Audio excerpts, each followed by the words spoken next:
આજે આપણે mechanical semester 6 નો એક સબ્જેક્ટ છે. આ સબ્જેક્ટ ઘણા બધા મિત્રો રાખ્યો હોય છે, ઘણા બધા મિત્રો નહીં પણ રાખ્યો હોય. વાંધો નહીં, જે કોલેજમાં હોય જેને તૈયારી કરવી હોય એના માટે ખાસ સબ્જેક્ટનું નામ શું છે? રોબોટિક્સ એન્ડ ઇન્ડસ્ટ્રીયલ ઓટોમેશન, જેનો સબ્જેક્ટ કોડ છે 4361-906. ડિપ્લોમા મેકેનિકલ સેમેસ્ટર 6 ની અંદર આવે છે. આ સબ્જેક્ટના પ્રશ્નો છે જે ટોપ 30 તૈયાર કર્યા છે. એ ખરેખર જીટીએસમાં પૂછાઈ ગયેલા પ્રશ્નો પ્લીઝ આઈએમપી હોય કે જે પૂછાઈ ગયા હોય એ 30 તમને આપવાના છે, જેથી કરીને આ સબ્જેક્ટમાં તમે ઘરે બેસીને આરામથી ટોપ તૈયારી કરી શકો અને છેલ્લા સેમમાંથી બેકલોગ પેટી વગર આરામથી પાસ થઈ જાઓ. તો જેને પાસ થવું હોય એને આ વિડીયો લાસ્ટ લગી જોવાનો છે અને ખરેખર હવે પાસ થવું પડશે. કમબેક થાય કે ન થાય, પણ છેલ્લા સેમમાં છો તો એટલીસ્ટ ઇન્ટરમાં તમારે એવી પ્લાનિંગ હોવી જોઈએ કે આપણે 23 માર્ક તો આવી જવા જોઈએ. ઓકે, તો એક વસ્તુ ખાસ ધ્યાન રાખજો. સબ્જેક્ટ તમને કહી દીધું, રોબોટિક્સ એન્ડ ઇન્ડસ્ટ્રીયલ ઓટોમેશન. ઘણા રાખ્યો હોય છે, ઘણા નહીં રાખ્યો હોય. હવે બીજી વાત કરીએ, 3 પોઈન્ટ તમારે ખાસ ધ્યાન રાખવાના છે. તમને આઈએમપી મિત્રો આપી દે, ચાલો એ તો પ્રશ્ન સોલ્વ થઈ ગયો. પણ તોય અમુક મિત્રો કહેતા હોય છે તોય એમાં ફેલ થાય છે. આઈએમપી કરી જાય, પેપરમાં લખીને આવી તોય એના 2 પોઈન્ટ છે. પેપર સાઇઝ પ્રમાણે પેપર લખતા નથી. તો એક ખાસ ટેકનિક છે, સુધારો. બેસ્ટ ટૂલ કહેવાય પાસ થવા માટેનું પહેલું. એ ખાસ જોઈજો. એનો વિડીયો આપણે જી એકેડમી ઉપર બનાવેલો જ છે. બીજું એ મિત્રો કે આકૃતિ છે ને કમ્પલસરી દોરવાની. આ 2 વસ્તુ કરો ને પછી અમે આપેલા 30 આઈએમપી કરો એટલે તમને ગેરંટી આપું, ગમે એવું પેપર હાર્ડ નીકળે તોય તમે 70 માર્ક તો આરામથી રમતા રમતા આવી જ જાય. ઓકે, તો મારું જે કીધું છે ખાસ પોઈન્ટ ધ્યાનમાં રાખી અને આ સબ્જેક્ટ જે મિત્રો રાખ્યો એને તૈયારી કરવાની છે. તો આપણે પ્રશ્ન નંબર 1 થી મિત્રો હવે આગળ વધવાના છે સ્ક્રીન ઉપર. ઓકે, તો ચાલો રોબોટિક્સ અને ઇન્ડસ્ટ્રીયલ ઓટોમેશનનો પ્રશ્ન નંબર 1 થી ચાલુ કરીએ છીએ આપણે. જો ગુજરાતી અને ઇંગ્લિશ બે ભાષામાં આપેલ હશે તો ખાલી તમને જે અનુકૂળ હોય એમાં તમે તૈયારી કરી શકો છો. બટ કદાચ જીટીના પેપરમાં અને આપણામાં ગુજરાતીમાં તમે અમુક વર્ડ ન સમજાય અને એવું બનશે ઘણીવાર, તો શું કરવાનું? તો કે તમારે ઇંગ્લિશનો જે રકમ હોય એ માન્ય ગણાશે. બરાબર, એ સહેલું પડશે ઘણીવાર. તો ઇંગ્લિશમાં પ્રિપેરેશન અમુક વર્ડની અમુક પ્રશ્નની કરતી જવાની. તો અહીંયા સ્ટેટ ધ લો મીન્સ કે રોબોટિક્સના નિયમ છે ને એ તમારે જણાવવાના છે. આખો સબ્જેક્ટ એના પર છે તો એ તમને આવડતા જોવો જોઈએ. પછી વાત કરીએ છીએ ફોરવર્ડ અને રિવર્ડ કાઇનેમેટિક્સ છે એ તમારે સમજાવવાનું છે. Explain forward and reverse kinematics. બરાબર. પછી રોબોટના કાર્ય ચક્રને પ્રોગ્રામ કરવાની જે વિવિધ પદ્ધતિઓ છે એ તમારે સમજાવવાની છે. પછી એડેસિવ ગ્રીપર છે એ સમજાવવાનું છે. ચોથો પ્રશ્ન. પાંચમાની વાત કરીએ તો વિવિધ મિકેનિકલ ગ્રીપર્સનું વિગતવાર તમારે સમજાવવાનું છે. પછી સર્વો મોટર વિગતવાર સમજાવવાનું રહેશે મિત્રો. પછી રોબોટના વિવિધ ઘટકો વર્ણવવાના છે. Describe the various component of robot. પછી વાત કરીએ છીએ કાઇનેમેટિક પેરના વિવિધ પ્રકાર સમજાવો. આ બધા પ્રશ્ન મોસ્ટ રીચ્યુમાં પૂછાશે અને પૂછાઈ ગયેલા પણ છે, તો ખાસ તૈયારી કરી નાખવાની છે. બરાબર છે.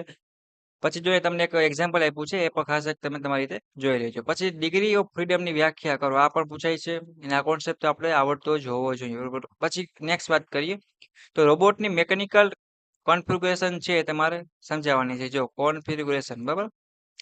પછી રોબોટિક્સમાં જે સેન્સરના ઉપયોગનું વર્ણન છે એ તમારે ખાસ કરવાનું રહેશે, સમજાવવાનું છે. રેસ સેન્સરને વ્યાખ્યાયિત કરો અને તેની એપ્લિકેશન છે તમારે જણાવવાની છે. પછી ટચ અથવા ટેક્સટાઇલ જે સેન્સર છે, બરાબર છે, જો આ શબ્દ ખાસ તમારે જોઈ લેજો એકવાર, એ સમજાવવાનું છે. પછી ઓટોમેશન સિસ્ટમની એપ્લિકેશનની સૂચિ બનાવવાની છે મિત્રો. પછી ઓટોમેશનના પ્રકાર તમારે જણાવવાના છે. પછી ઔદ્યોગિક છે એની અંદર ઓટોમેશનના ફાયદા અને મર્યાદા શું હોય એ તમારે ખાસ એક જણાવવાની છે. પછી વાત કરી છે ગ્રુપ ટેકનોલોજી વિગતવાર તમારે વર્ણન કરવાનું છે મિત્રો. પછી વાત કરી રોબોટના ફાયદા અને ગેરફાયદા પર તમને આવડતા હોવો જોઈએ.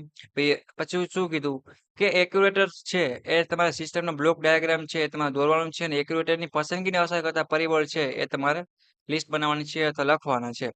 પછી કાઇનેમેટિક પેરનું વર્ગીકરણ કરો અને તેમની મર્યાદા છે એ જણાવવાની છે અને કોઈ પણ એક પેર ડીપમાં પૂછે તો આપણે ખબર પણ હોવી જોઈએ. પછી ગ્રીપરની પસંદગીને અસર કરતા પરિબળ છે જણાવવાના છે. પછી કાઇનેમેટિક્સ વાત કરીએ, કાઇનેમેટિક લિંકના પ્રકાર સમજાવો અને એ તમારે ખાસ એક પ્રિપેરેશન કરવાની રહેશે. પછી શું મિત્રો વાત કરી છે તો કે આગળ આપણે એ પણ જોવાના જીટીનું પેપર છે, પેપર સાહેબ ખાસ લખવાનું છે.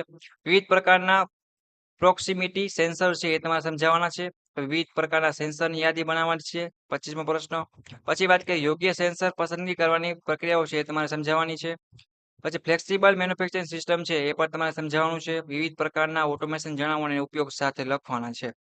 પછી કોમ્પ્યુટર ઇન્ટિગ્રેટેડ મેન્યુફેક્ચરિંગ સમજાવવાનું રહેશે મિત્રો.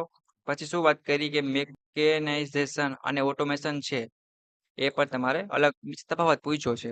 તો આ ટોપ 30 પ્રશ્ન છે મિત્રો કે બધા મિત્રોને વાંચી જવાના છે. જીટીયુ એક્ઝામમાં સારામાં સારી તૈયારી કરી શકો, સારામાં સારા માર્ક્સ આવે એવી આશા રાખું છું. અને પેપર લખજો અને પ્લસ આકૃતિ બધેમાં દોરવાની છે જ્યાં પૂછાતા હોય ત્યાં. એના કારણે બેકલોગ કેટી આવવાનો ચાન્સ ઘટી જશે અને સારામાં સારી રીતે પાસ થવાનું પણ એક ચાન્સ સારો મળશે અને સારામાં સારી જીટીયુ એક્ઝામની પ્રિપેરેશન થઈ શકશે. અને એક પ્રકારનું જે રોબોટિક્સ અને ઇન્ડસ્ટ્રીયલ ઓટોમેશન સબ્જેક્ટ એટલો હાર્ડ નથી. તો થોડીક પ્રિપેરેશન કરશો તો સારામાં સારા માર્ક્સ છે એ તમે એટલીસ્ટ કવર કરી શકશો. બરાબર છે ને? બીજા કોઈને કંઈ પણ ડાઉટ ક્વેરી ક્વેશ્ચન હોય તો મને કોમેન્ટ ચોક્કસપણે કરજો અને સપોર્ટ માટે સબસ્ક્રાઇબ કરજો આપણી YouTube channel Gujarati engineering academy YouTube channel. Next મુલાકાત લેશે એવા જ તમારા મિકેનિકલ સેમેસ્ટર 6 ના જીટીયુ એક્ઝામના આઈએમપી પ્રશ્નો સાથે. અને પ્લસ આપણે વોટ્સએપમાં ગ્રુપ બનાવેલ છે, એમાં જોઈન્ટ થવાનું બાકી હોય તો નીચે લિંક આપેલ છે, એમાં તમે જોઈન્ટ થઈ શકો છો. રેડી? અને બીજી જે વાત કરીએ એમાં તમે બધા સબ્જેક્ટના નેટ ટુ જેડ આઈએમપી છે એ બધું તમને મળી રહેવાનું છે. અને બીજી વાત કરીએ તો યુટ્યુબ ચેનલમાં તમે પ્લેલિસ્ટમાં જશો મેકેનિકલ સેમ 6 ની, એમાં બધું મટીરિયલ છે મિત્રો એ આપણે એમાં આપી દઈએ છીએ. તો ફ્રી ઓફ કોસ્ટ તમે અહીંયા પર જઈને તૈયારી કરી શકશો. Okay, all the best for your GTU exam your. અને સેમેસ્ટર 6 માં છો તો બેકલોગ કેટી વગર પાસ થવાનું છે. Okay, thank you for watching Gujarat engineering academy YouTube channel.